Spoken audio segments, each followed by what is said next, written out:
Isi oh.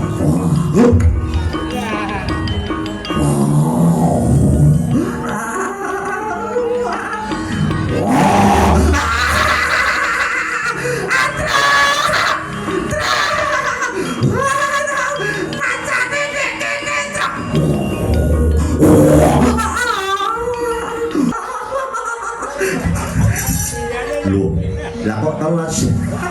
Loh, ngerayang kepoyo-poyo. Mulai kok. Biyo. Dimut kok ulo.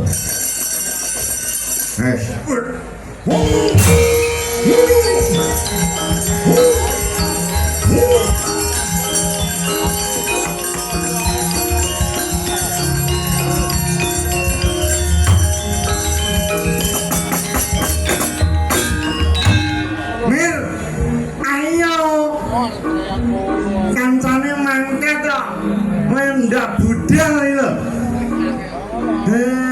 Dole aku tak ning kene ae. Aku tak tengok-tengok ning kene aku ki wis tuwa. Aku ki ora rusak. Mereka mesti arep ngomplek rono lho iki. Kancane nyang ora budal gak ngono. Aku wis tuwa Dole. Aku wis tuwa, wis ora iso ngalor. Aku nek ora tak tukokne obat iso nguyuhi serandal barang. Gak aku ngono kuwi ndak suka aku. Dadah.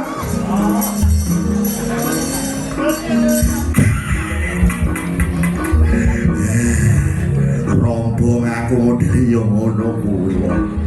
Ngono sambote sing sore Pak Dalang aku ngelu.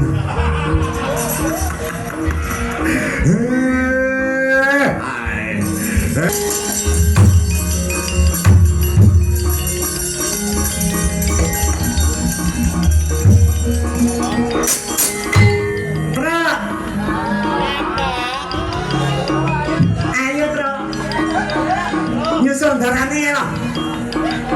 Kewane iki akeh lho Kang Gareng. Wis rasa wedi. Kandhane nek ketemu karo macan nyeluk jenenge kakangmu. Nek ketemu macan anggap ae kaya kucing to. Mesti wedi karo macane karo aku. Iya, hati-hati lho Kang Gareng. Wis tenang ae, ayo maju.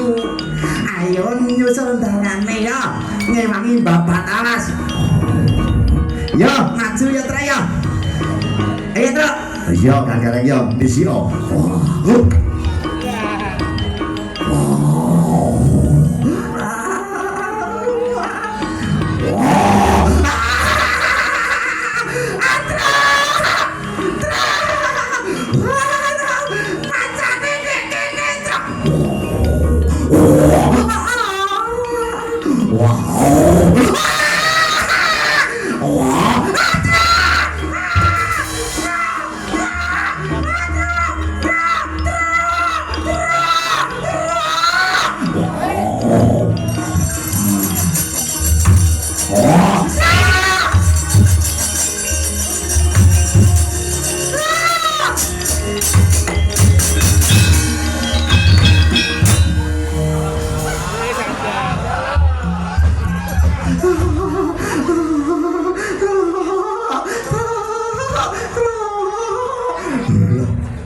Jarene wah petuk macan kaya kucing ento aku. Sawat serandal wedine macan karo serandal cap lili.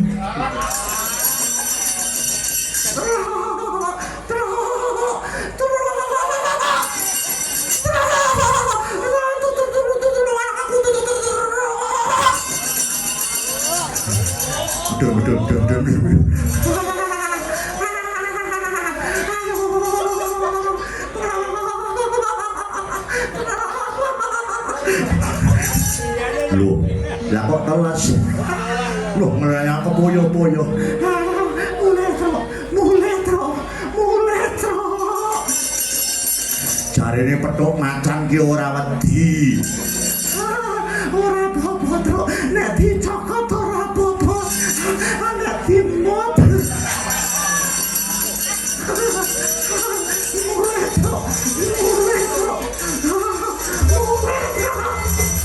Walah.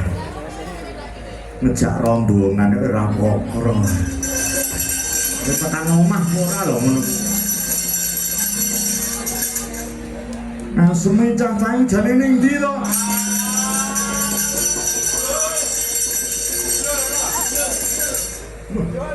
Ngono kuwi golek seneng ya ngejak kancane.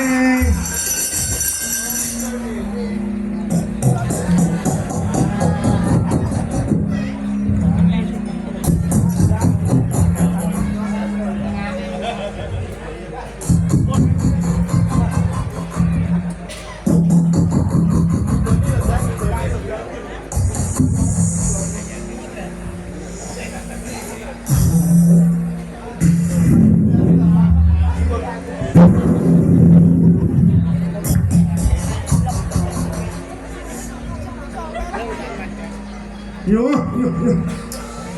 Tekan kene apa dumunyo aja. Masa. Yo ora kan ora apa-apa, mumpung rene wong kene ae.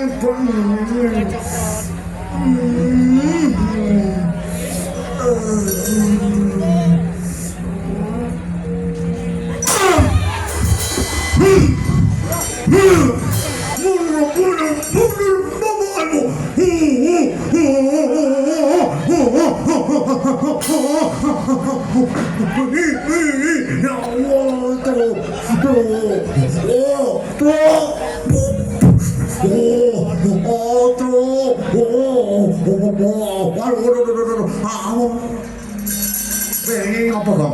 Aduh, ini apa? Aduh, tolong aku terus. Aduh, ya ampun.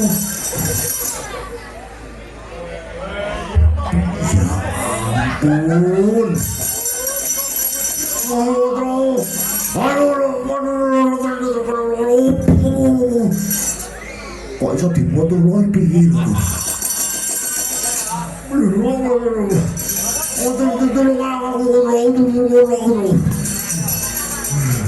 Biyo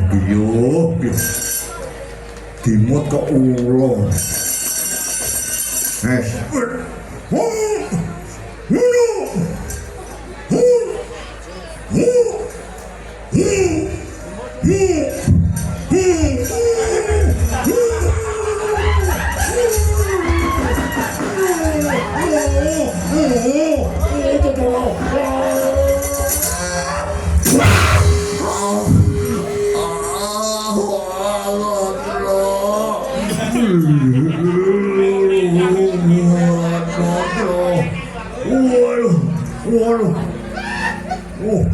Kok hilang terus?